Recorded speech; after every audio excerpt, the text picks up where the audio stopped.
Okay, friends, so I've covered areas 1 to 10, which are uh, in the center of the map, where we start here, and then all the way up to this part of the map. That's areas 1 to 10. And then areas 11 to 20 are all the way to over here, the northeastern part of the map. And that's all been covered in our second video. Now it's our third video, which goes west from the entry point, which was over here, if you remember, the entrance shaft. Okay, I'm moving my map closer. Here we are, the entrance shaft. From the entrance shaft straight west. So now there's a possibility your players might go straight here. And that's fine. They might completely, by the way, they might completely avoid the northern part of the map, which is also not bad. In the long term, it doesn't matter how many monsters they slay or overcome.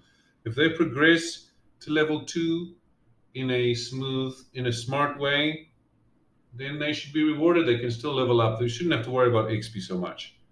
They should, if they just go left, if they just go south and left, and they never ever go north, they actually won't lose much. And don't worry about the XP they didn't get, because this map, this dungeon is huge. You don't want your prep to go to waste, but on the other hand, you also don't want your players to quit because the game is going on for years and years per level. All right, let's look at area 21, the Hall of Mirrors.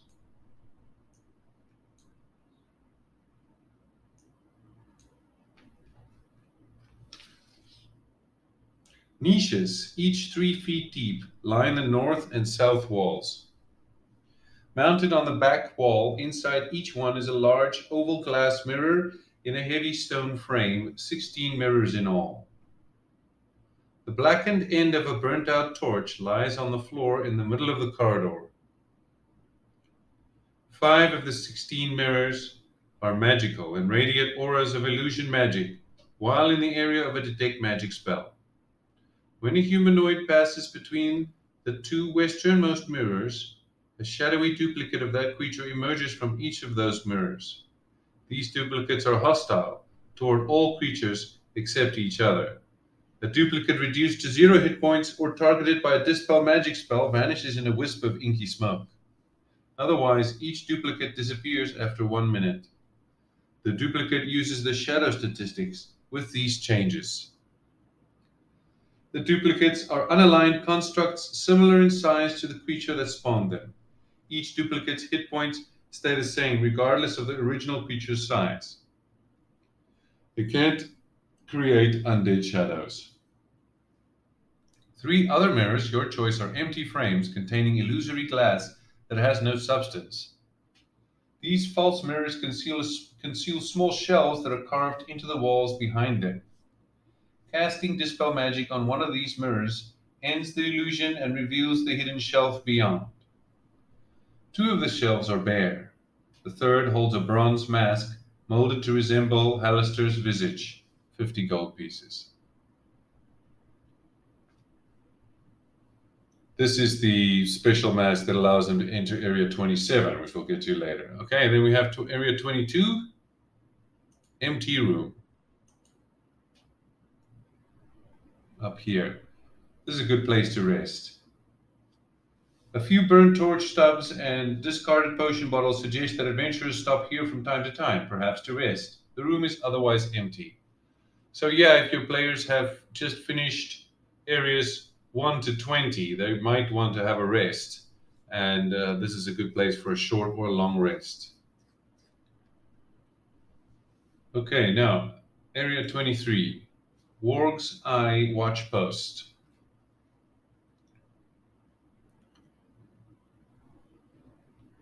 The Xanathar Guild maintains a watch post here called Worg's Eye by the bugbears that command it. The goblinoids stationed here, 2 bugbears and 15 goblins, can't be surprised if they know trouble is on the way. If the 2 bugbears in Area 2B manage to make it this far, add them to the roster of enemies. Goblins. 23A, Nimrath's Fate. 6 bored goblins play here. The goblins have turned a human skeleton into a manticore and dangled it from ropes attached to the ceiling so that they can make it dance around the room.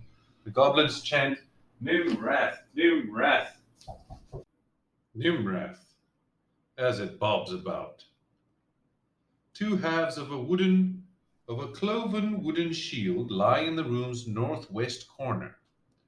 Each half of the cloven shield has letters etched into it.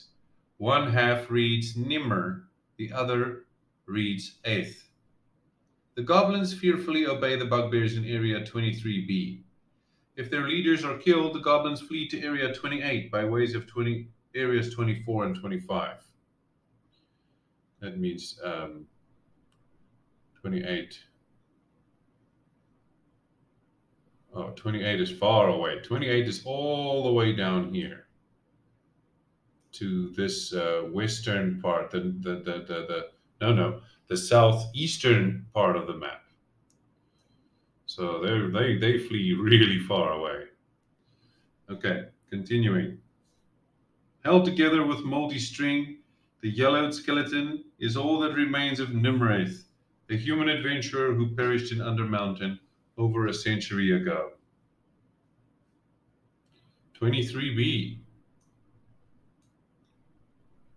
Shattered Statue. 2 bugbears stand guard. Each bugbear has an intellect devourer in its skull cavity. The goblins in the adjoining room are noisy enough to be heard here. The remains of a shattered statue lie in the middle of the room. The bugbears are trying to reassemble it. The bugbears detect the approach of adventurers with the aid of the intellect devourers, detect sentience trait, and therefore can't be surprised. When a bugbear drops to 0 hit points, the intellect devourer inhabiting its skull teleports away to seek a new host. This non-magical statue has broken into 17 fist-sized chunks of black stone. Restoring it will take the bugbears a month. Any character who succeeds in a DC 15 intelligence investigation check can ascertain what the statue depicted. 3 male warriors standing together on a stone mound, facing outward and clutching swords. 23C, Goblin Den. Unless the watch post is on alert, 9 goblins sleep on the floor, their weapons and shields in easy reach. The goblins fearfully obey the bugbears in Area 23B. If their leaders are killed, the goblins flee to Area 28 by way of Area 24 and 25. Area 24. Halls of Hopelessness. Goblins and bugbears pass through these rooms often. No creatures live here, however. 24A. Old Gate. 2 stone pillars with a 10-foot wide arch between them support the 20-foot high ceiling. Near the base of each pillar are the skeletal remains of 2 orcs. Adventurers killed and robbed these 4 orcs long ago, leaving nothing of value. One of Halaster's magic gates once stood between the pillars, but it was destroyed during the spell plague. The gate's destruction left behind a lingering aura of wild magic that can be perceived with a detect magic spell. When a creature passes between the pillars, roll a d12 and consult the following table to determine what happens. On a roll of 1 to 2, the creature must make a DC 12 Constitution saving throw against the lingering magic, taking 22 force damage on a failed save, or half as much damage on a successful one. 3 to 7, nothing happens. 8 to 11, the creature, along with anything it is carrying or wearing, turns invisible for 1 hour. The effects ends if the creature attacks or casts a spell. On a 12, for the next 24 hours, each non-magical weapon carried by the creature glows with a faint purple light and becomes a +1 weapon. Area 24B. Moldy bones have been swept into a deep alcove in the south wall. Hanging from rusty manacles on the back wall of an alcove to the east is a tiefling skeleton missing its legs. Written on the wall above the skeleton in dried blood, above the skeleton in dried blood, are the following words in Infernal: "Talk to me." A tiefling mage was cast out of Duamor Core the Secret Academy on level 9, for spell theft and for being a suspected agent of the Arcane Brotherhood, a society of renegade wizards based in Luskan. Halaster killed the tiefling as a precaution and hung its skeleton here as a macabre decoration. If a Speak with Dead spell is cast on the skeleton, it answers whatever questions it must to satisfy the conditions of the spell, and then intones, "Look for the little dwarves under the mountain. One of them hides the key to my heart." This clue refers to the stone fresco in Area 6C and the magic heart in Area 14B. 25.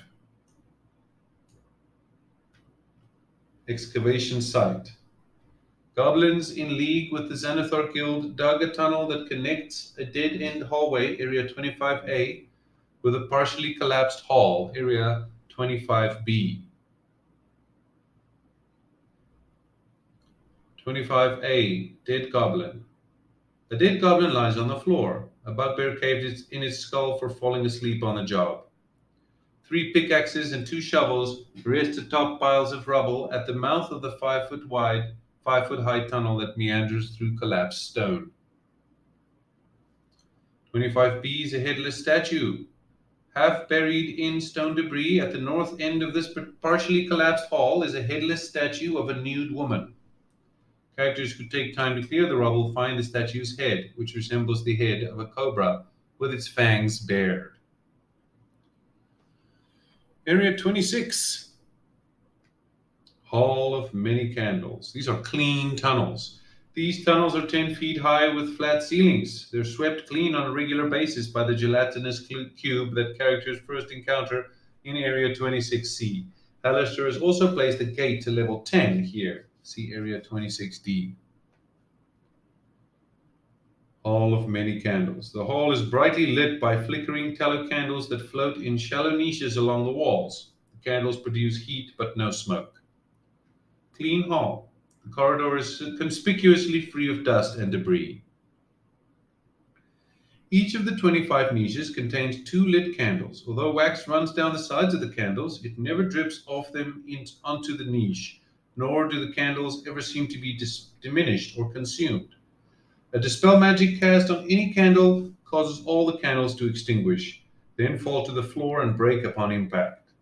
A candle taken from its niche becomes an ordinary candle that doesn't float and burns down as any normal candle would. 26B, empty closet. Behind this door is an empty 10-foot square room. Okay, 26C, who's your janitor? Just around the corner is a gelatinous cube. The first character to walk around the corner is surprised by the cube unless that character has a passive wisdom perception score of 15 or higher. 26D, mirror gate to level 10. There we go. This tunnel comes to a dead end, mounted on the north wall of which is a mirror gate to level 10. Worked into the mirror's stone frame is the graven image of a human wizard wielding a wand. The rules of this gate are as follows. The gate opens for 1 minute when the mirror is touched with a magic wand that has at least 1 charge remaining. Characters must be 11th level or higher to pass through this gate. The first creature to pass through the gate triggers an Elder Rune.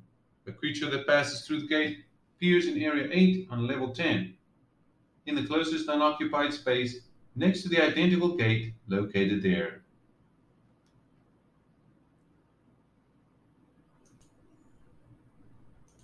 Area 27.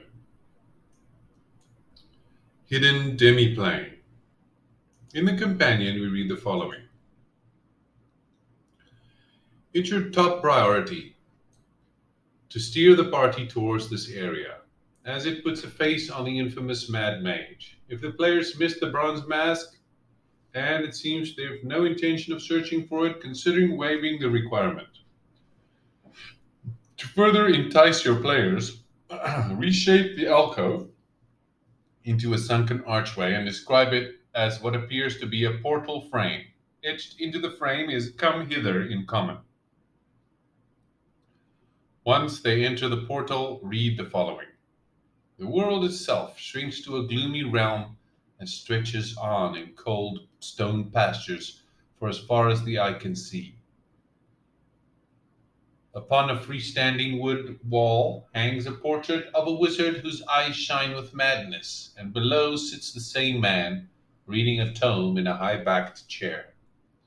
The wizard looks from his tome and smiles. Well, don't just stand there like a boob. 3 questions of this lair you can ask. Twice will the answer be true, and once false. And be quick about it. The show must go on.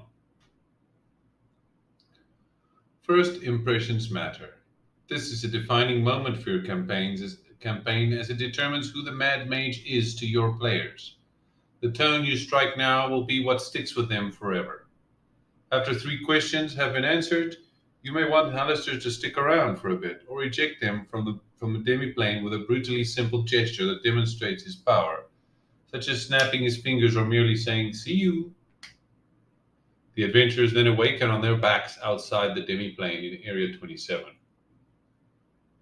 Expected questions. It's difficult to anticipate your players' questions, but since this is the first level of Undermountain of the campaign, very few earth-shattering questions could be asked and answered. No questions or conspiracies should be looming large in your players' minds. Still, the following samples can be provided. They aren't bound by the rule of the first is false, the rest are true, described in Dungeon of the Mad Mage. If asked where he is currently, Halaster answers, everywhere and nowhere, but watching you, always. If asked what he wants, Halaster says, knowledge. Always has it been knowledge. For that which exists without my knowledge exists without my consent. If asked why he created his death trap or settled in Undermountain, he can either say, I love bringing people together, or explaining his hunger to reach the forgotten depths. See And Not in the Weave and Dungeon of the Mad Mage overview chapter for more information. Not even Halaster can adequately identify what lies below the earth, only that it calls out to him in his troubled dreams. If asked what sort of monsters lay in his death trap, Halaster coyly answers, horrors from beyond the stars, and below the earth, horrors you shall perhaps one day know. Halaster's game. The Mad Mage lays out the rules of his insidious game. All right, so this is optional, guys. This creates a really funny um, comic relief to the campaign. And if you want to use it, that's great. If you don't want to use it, that's fine too. You can just use elements of the game show just to show how crazy the Mad Mage is. Like sometimes he might treat them as if they're in a game show, and often he might completely forget about it or do the opposite, or make fun of them for thinking they're in a game show, or just he's not consistent. He's chaotic. He's crazy. He's the Mad Mage. He doesn't have to be consistent in anything. So he can be nice, scary, mean, funny, charming, completely forget what he was talking about, make fun of the players, all of those things. Okay, so anyway, let's keep going. So what does the companion say? If you want to do the game show, then you read the following. The mage shares a yellow smirk. You're mine. You've always been mine since the day you learned to crawl. Your life has led you here. I've led you here. Spreading his hands across his lap, Halaster Blackcloak continues. The rules of the game are simple. Die, ye lose. Win, ye get your freedom. And a wish. Anything you can imagine. And to win, you have to reach my lair. 23 levels below this delightful madhouse of mine. The Mad Mage looks past you and into the vista. His accent is morphed into that of a stage director's. The game has been set, the stakes raised. Ladies, gentlemen, fiends and friends, give it up for our contestants in this season of Dungeon of the Mad Mage. Might they brave the horrors of Undermountain and emerge victorious. All around you, the world, all around you, the world erupts into glorious applause. The some unseen and distant audience whoops and cheers, hurling their taunts and praise. Your names are on the lips of thousands. What the hell have you gotten yourself in? The Mad Mage announces that invisible audience. We'll be right back after this break. Now for a word from our sponsors. Once this is read, Halaster snaps his fingers, shunting the characters out of the demiplane. You can then include one of the transplanner advertisements from Halaster's game, reading it to your players.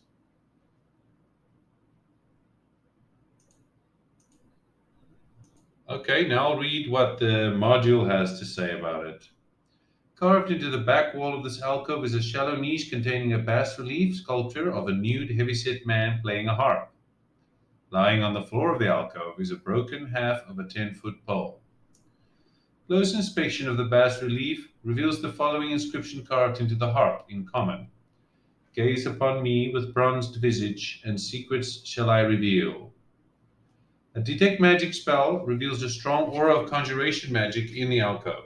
Any character who steps into the alcove wearing the bronze Halaster mask, found in Area 21, is transported to a demiplane. See demiplane below. Any non-magical object anchoring the character to the material plane, such as a rope or a pole held by another creature, is sheared or snapped off as the character crosses the threshold. Demiplane. The demiplane looks like a 30-foot square stone room with the following features. A mist-filled open doorway leads back to the dungeon alcove on the material plane. The other half of the broken 10-foot pole lies on the floor just inside the doorway.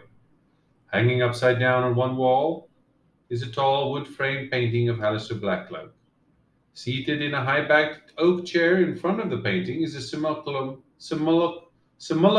of the Mad Mage himself, created by the simulacrum spell.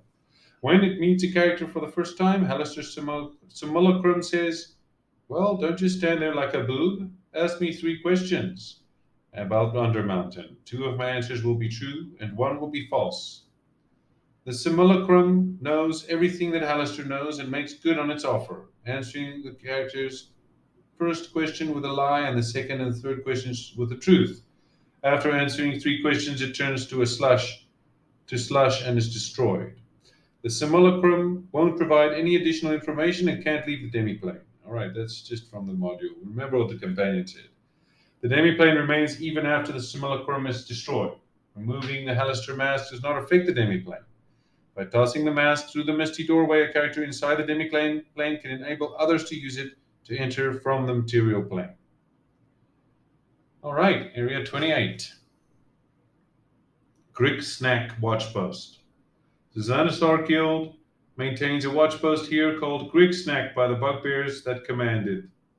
2 Grigsnack by the bugbears that commanded. 2 bugbears and 6 goblins are stationed in this area.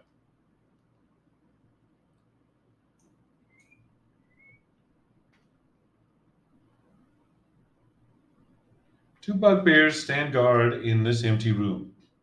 When confronted by any threat, they retreat along the curved northern tunnel to Area 28C.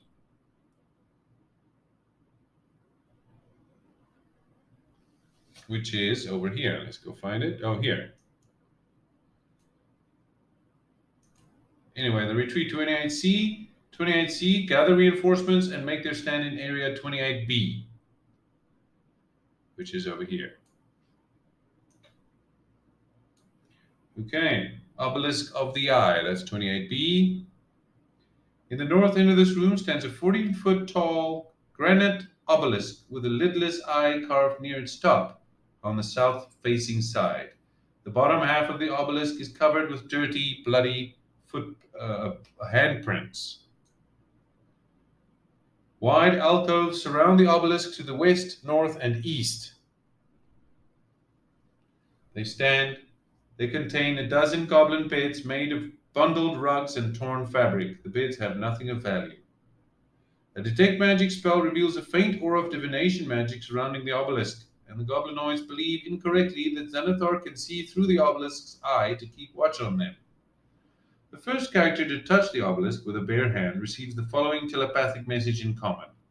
I cast my eye into the future and see in yours a perilous descent. South of here, beyond the secret passage, waits the 2-headed king. Look to his left. There you will see the path you are destined to take. These words seem to emanate from within the obelisk and are meant to sound soothing, but a character who hears the words can discern a hint of subdued madness in them with a successful DC 15 Wisdom Insight check. The obelisk was created by Halaster and sounds just like him. The obelisk's vision refers to the secret passage at Area 38, the two-headed statue in Area 39A, and the stairs west of the statue that lead down to Level 2. Casting a Dispel Magic on the obelisk renders it non-functional. Toppling the obelisk requires a successful DC 25 Strength Athletics check and causes it to break into myriad pieces on the floor. 28C.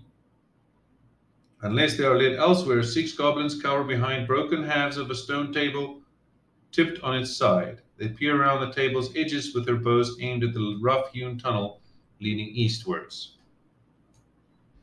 Leading east.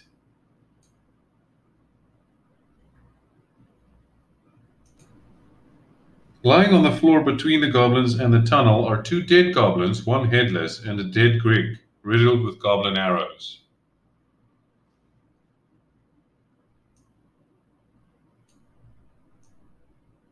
Yeah. The secret door in the north wall opens into a tunnel leading north and east. The watchpost defenders are unaware of it. Yeah. The goblins have orders to kill any Grigs that emerge from the eastern tunnel. Having lost several of their companions to the Grigs in Area 36, the goblins are jittery and afraid for their lives. 28D. Concealed Spiked Pit. The 10-foot square section of floor at the end of this tunnel doubles as the lid of a 30-foot deep pit with stone spikes at the bottom. Any creature weighing 50 pounds or more that stands on the lid falls into the pit as the lid swings open, taking 10 bludgeoning damage from the fall and 11 piercing damage from the spikes. The lid remains open for 1 hour, then automatically snaps shut as the trap resets. The character searching the tunnel for traps spots the pit with a successful DC 15 Wisdom Perception check. Hammering spikes between the edges of the lid and the surrounding walls keeps the lid from opening. A dead goblin is impaled through the head by a spike at the bottom of the pit. Its gear lies nearby. The scimitar, a short bow, and a quiver with 9 arrows lie near the goblin's impaled corpse. The dead goblin also has a lucky charm, a desiccated dwarf thumb. Nice. All right, 29. I see you. 16 old shields bearing emblems from long-forgotten human, dwarven, and elven realms hang on the north and south walls of this tunnel. As the characters traverse the corridor, a large floating eye surrounded by glowing motes of light appears ahead of them. This is one of Halaster's scrying eyes. It studies the characters for a minute or two before disappearing without a sound. Now, friends, if you look here at Area 30, it is a complete waste of time. To be honest with you, there's nothing of value in any of these rooms at all. So, you're welcome to go ahead and build things for Area 32, Area 33, Area 34. It's a long bit of exploration, which ends up in getting the players absolutely nothing. So I recommend skipping Area 30. Maybe just have them fight the air elemental for some fun, just for some combat. So I'll read that area to you, and then tell them that this door is collapsed, or, don't bother with these areas. It's a complete waste of time. I skipped it in my game. I recommend you do so too. They'll end up exploring. There aren't even any puzzles. There aren't even any skill checks. There's absolutely nothing going on. So don't do it. Okay, so now, Area 30, let's quickly read through that. This area consists of a zigzagging hall, area 30A, and a guard room, area 30B. The berserk air elemental is trapped here. Its howls can be heard throughout the area. Assume it's in area 30B when the characters first arrive. The elemental can tell when someone opens the door at either end of the zigzagging hall or the secret door in the guard room. As soon as it hears a door open or feels a slight change in air pressure, it rushes toward the open doorway, attacking all creatures in its path. 30A. This hall was designed to thwart archers by reducing their line of sight. Other than a few scattered bones on the floor, it contains nothing of interest. Lying on the floor, 30B. Lying on the floor is a battered helm, a tattered suit of leather armor, two halves of a shattered wooden shield, a rusty longsword, a rotting quiver, several broken arrows, and a longbow with a snapped string. The secret door in the west wall leads to a dusty tunnel that connects to area 31. And so I recommend that you let them find this secret door, let this door be caved in, and maybe put something, some uncommon magical item among the stuff here, so that they can get something out of fighting this air elemental. Okay, that's it for our third video covering the level 1. Okay, thanks guys. We hope you've enjoyed this video and found it useful. Please remember to like, share, and subscribe to keep up with our new videos to level up your campaign. Special thanks to Wyatt Troll for writing his amazing companion, available at dmsguild.com, which this video is based on. We strongly recommend getting the complete edition. We couldn't imagine running any of the campaign without it.